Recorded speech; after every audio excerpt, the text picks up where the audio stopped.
What's up, Junkie Nation? Gorgeous George and Goes always go out of their way to deliver the big names. There can't be a bigger name. Maybe Alex Fajeda. I think Ige would agree. But man, Dan Ige did something that we just do not see in this sport very often. You got to go back to the days when fighters would basically do the one-man tournaments and somebody would be hailed the alternate or the sub, and then they would come in. At least that's what I remember. Maybe there's another example from the modern times, but that's what Dan Ige did. 4 p.m. on Saturday. What was it, Dan? You were getting a massage at that time where you had booked a massage? Yeah, I had a massage. My massage therapist was at my house. She worked on my whole family. I was the last one. I got on the table around 3 p.m. I had an hour and a half massage booked and no clue I'd be fighting, right? I'm just getting ready for Monday. I'm recovering, getting ready for Sunday, then Monday. And because I was getting ready for a fight, so I'm just trying to get my body right. And boom, I get the call right at the, I had 10 calls. And man, what a wild experience. But So the I do phone was call turned out and you were in Zen, right? Zen mode. You were just chilling. That's why you didn't answer right away. full on Zen mode. They had spa music on. I was literally, I had flipped over already. I was on my back, just almost asleep. I was getting a deep tissue, so it's hard to sleep. Everything was like sore. But yeah, my phone was on do not disturb. My wife comes upstairs because she was getting calls. She was getting calls from like Ali, and my mom was calling saying, "Hey, Ali's calling." And finally, I was like, "Hey, grab my phone." Like he probably I need something, so I grabbed my phone. 10 missed calls. Ali, Hunter Campbell. I was like, "What's going on?" You know. So as I'm like trying to like look who called me, Ali's calling again. So I answered. I was like, "Hey, sorry, what's going on, brother? Sorry, I'm getting a massage." He's like, brother, Ortega's out." I'm like, "Okay." The Cool. fuck you want from me? Yeah. What I'm do you like, want me to do about it? yeah, exactly. So he's like, "Brother, you want to fight Lopez?" I'm like, "Yeah, sure, let's go." I thought, he thought maybe like on July 20th main event or something. He's like, Right. he's like, "Brother, tonight, tonight." I'm like, "What?" Like, that's not even possible. But anyway, so like I'm starting to get like excited. So I'm like, "Yeah, let's go, let's go." He's like, "Brother, you want me to get a deal done?" I'm like, "Whatever that means, sure, let's go." So he's like, "Okay, I'll call you back." So I'm like, "That was weird." My wife's right there, massage therapist is right there. They're Did you like, think any of this could be a joke at that point, or by then did he make it sound like it is serious? Because it still sounds outlandish to even think that, right? It's not even like it's 8 a.m. Oh, he woke up sick. It's 4 p.m. at this point. yeah, I honest to God didn't think it could actually happen.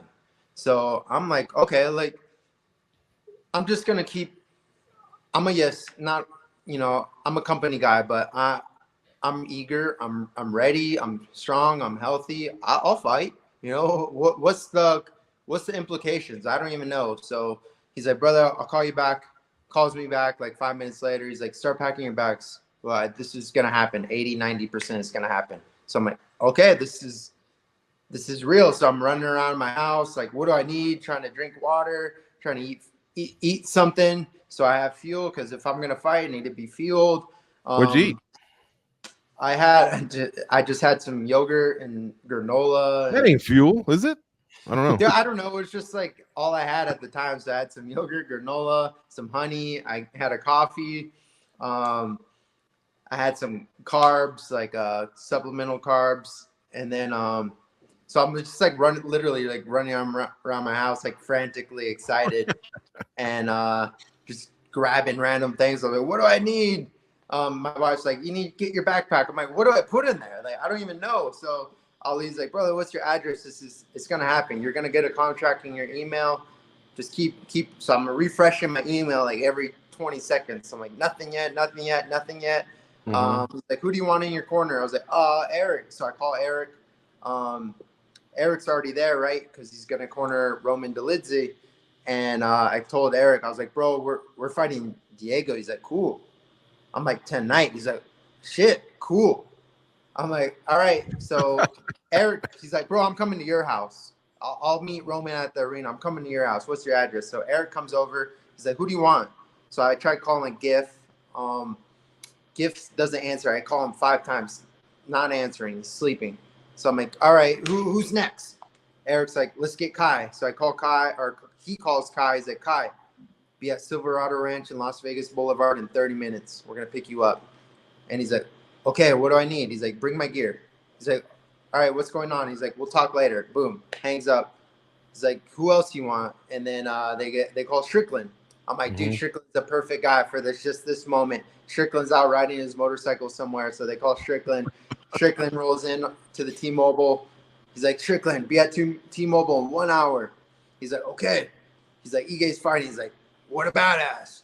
Boom, Strickland shows up. We all get there. Dude, this almost sounds like you're trying to gather up a gang to beat someone up because someone's sister got disrespected at the party the night before. We're gonna sort this out, just be there, and you know how your homies are there, ride or die or whatever. It almost sounds like one of those stories. And that was a tremendous Sean Strickland impersonation too. It did sound like him. Thanks. Yeah, 100%, dude. This was a full-on movie. This was a movie plot. So yeah, we show up. Ali comes to my house. I'm like, bro, I'm driving. Give me your keys. I I don't want to get car sick driving to the arena, so I drive. We pick up Kai. Strickland meets us there. We walk in. Cameras on her face. They have a VIP parking spot for me in the back of T-Mobile. I'm walking in, and boom, they take me to this VIP room. There's famous people in there. Mark Wahlberg, Jelly Roll, all these, Dana, Hunter. So I say, what's up, what's up, what's up? Boom, they take me to the scale. I didn't know I was actually had to weigh in. I was like, okay, I didn't read the bout. They sent me a bout agreement. I was like, oh, sweet, the money's there. Like, I'm getting good money. That's all I looked at. I didn't know there was an actual weight class 165 because they asked how much did I weigh. There is.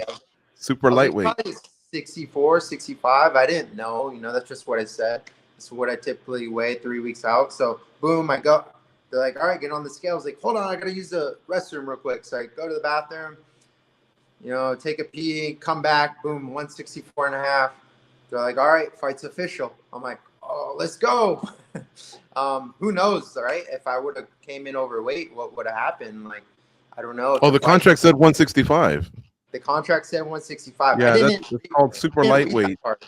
Yeah. ABC came up with those a long time ago, but the UFC has yet to open 165. I think they should, but it's called super lightweight. It is official. I agree with Goes. Your Strickland invitation's on point. So is your Ali's. And by the way, is Ali a crazy driver? Is that why you didn't want to get car sick, or what's his deal? Why he just doesn't? I don't know. He just doesn't pay attention well. Okay. All right. All right. So yeah. So the contract said that. So I guess you would have got up to 166 to be fair. But if you were over, they probably just rip it up and do it over, or did that fit in the parameters of what the commission was maybe looking for? Do you happen to know that? Yeah. Well, I know this was a big deal. Like that text message that I sent, like all this had to get approved by the commission and by the governor of Nevada. He had to sign off on it. And I was in great shape. I was ready to go. I was ready to fight. I'm fighting in 3 weeks. Like, I'm conditioned. Jeff Mullen calls Eric. He's like, dude, tell me the honest truth about Ige's. Can he fight? And he was like, honest to God, if there's one guy I'm going to put in this is Dan Ige. He's ready for this opportunity, and let's go. And he believed them, and we show up, we weigh in, they sign off, and I'm getting my hands wrapped, and I'm fighting in an hour and a half. It was a crazy, crazy opportunity, and I did well, for no game planning, nothing, just going out there and having fun and fighting. I thought I did pretty well. So in a way, it felt like I won. I won a lot of, notoriety. I won fans. I got UFC favor, and it feels good, man. It feels good. You don't normally feel like this after a loss on a Tuesday, but the amount of just love and respect that I got from people and fans and media, and here we are, man. What a freaking wild night. You know how the last interview went over? You mentioned that before this interview. Yeah. Are you okay on time, or can this one go over? Because I got a million questions, but I want to be respectful of your time. I have 1 out of 11, but okay. All right, okay. Go. Why don't you jump in, and then I got a few to follow up, because this story is frankly amazing, and I'm glad it happened to you. So Yeah. let's keep going. Go ahead, Goes. Uh, so Dan, how much of this had to do with it being Diego Lopes at all? Like what, what if it was the other guy? What if it was Brian Ortega? Would that have mattered? And do you think a fight with Brian Ortega would have gone any different for you? So Diego, all credit to Diego, man. Like just the amount of hurdles and hoops and mental battles this guy had to go through, weighing in like on weight, 146, getting a call at 4 a.m. Hey, your opponent's not going to make weight. We're going to go 155. No problem. Rehydrates. Boom. They weigh in 155, face off, wake up, fight day. You're ready to fight, right? Hey, your opponent's whatever. This is 4 p.m. You're about to gear up, go to the arena, and they're like, your opponent's out.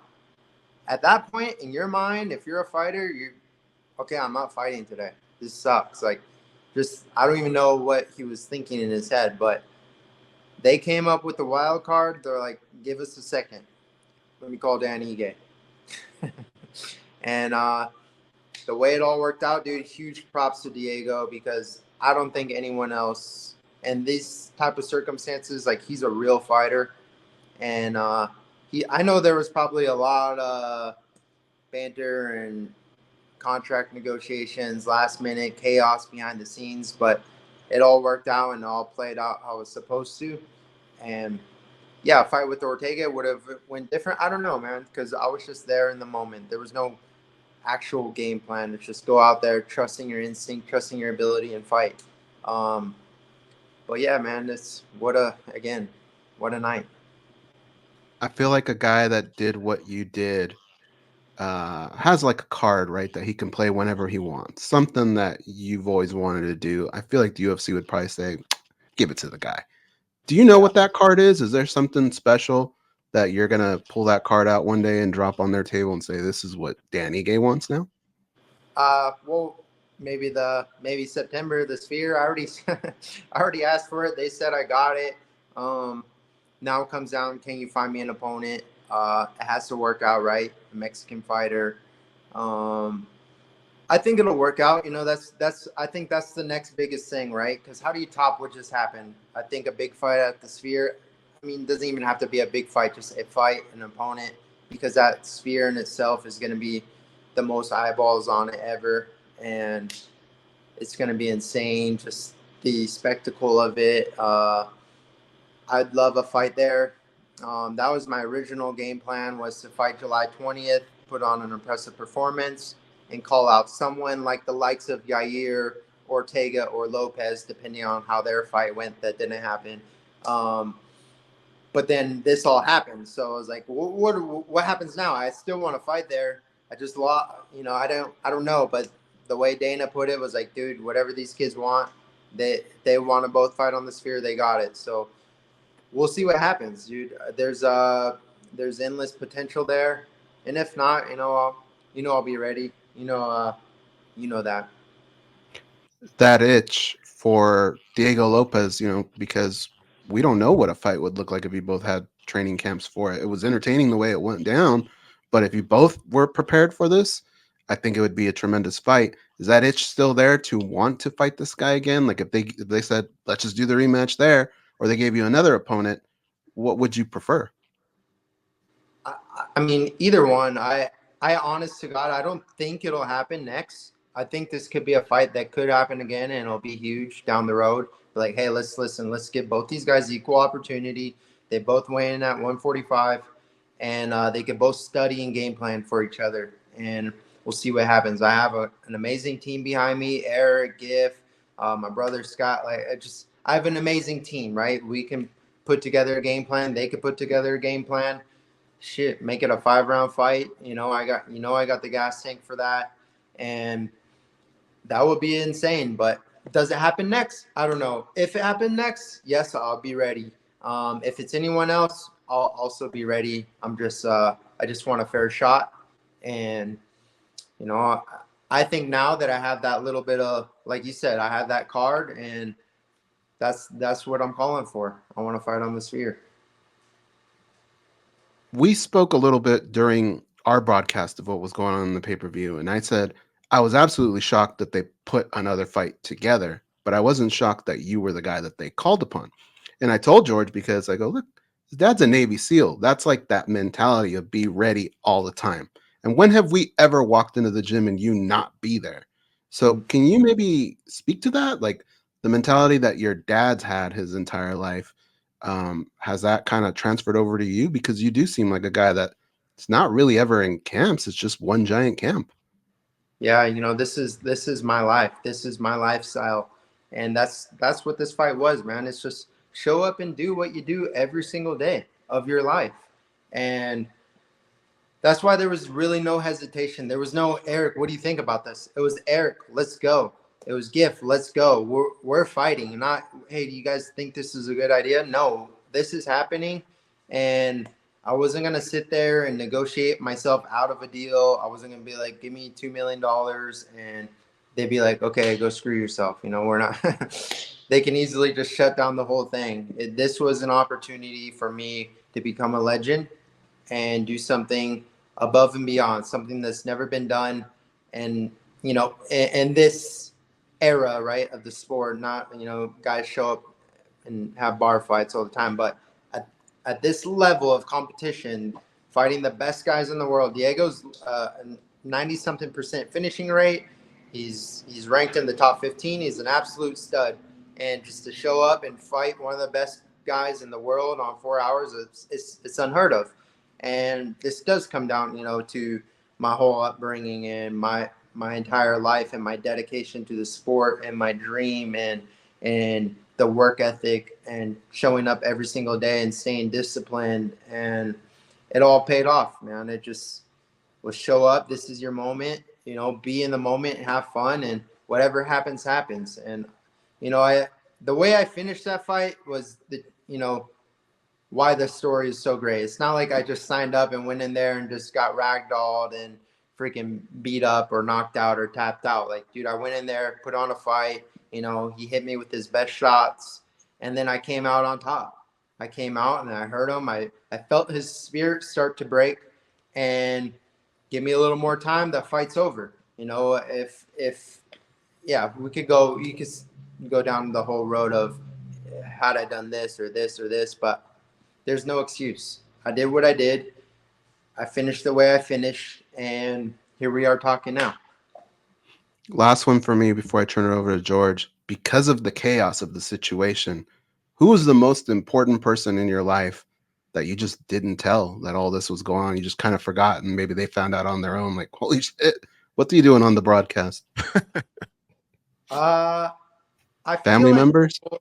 I feel like I told probably the most. I called my dad FaceTime, and he was in Perth, so it was like 4 a.m.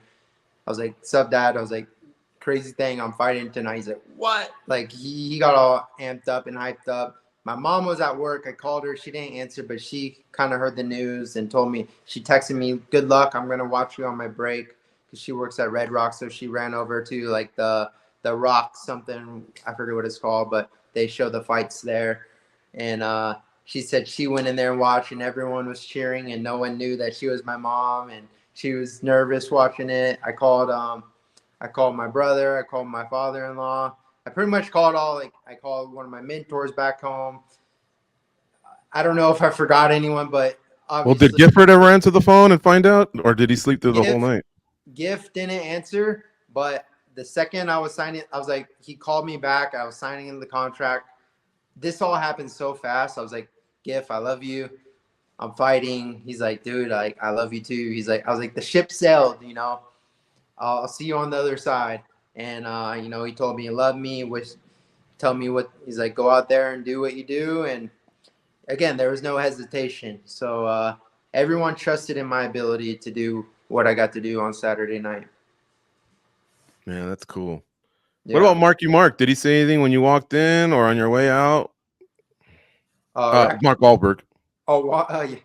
No, he said like, dude, you're freaking G. Like I saw him in the fight. I was like, what's up, Mark? He's like, dude, he like locked eyes and he like gave me the nod and like the fist. And even I saw Joe Mazzulla because I have a good relationship with him, Boston Celtics head coach. And I look up in third round. I was like, what's up, coach? I'm like, ground and pounding Diego. I was like, all right, I'll get back to work. Sorry. Like, I'm in the moment. And gave him a big hug, embrace after the fight. We talked after. And it was cool, man. Just the amount of people that reached out to me that got like HGTV influencers were DMing me like, great fight, Mark Zuckerberg, great fight. Like, it was like cool. I was like, dude, all these people It is cool. are fans now. This is awesome. Who's the next interview? Can you tell us? It's like a Sirius XM. I just talked to Akamoto, and I don't know. All these PR people set me up. It's a radio thing. Got you. All right. Well, we don't want to be Alan Joban. I'll make these quick. I'm sure in your mind. Just FYI, I told him, I was like, if I had to choose one, MMA Junkie, please, because they're like, can they do 10? I was like, if I had to choose one of these guys, it'd be MMA Junkie because I love them. So just thank you, bro. Thank you, man. That means a lot. And so, you know me, I'm kind of nosy. I know how you said I can't ask for $2 million. They'll tell me to shove off or whatever. But do you feel like they compensated you for what you did? You did a massive favor for them, and this is a great story that they're also telling. But in the end, when you got the contract, where you're like, yeah, that sounds about right. Yeah, dude. I mean, I got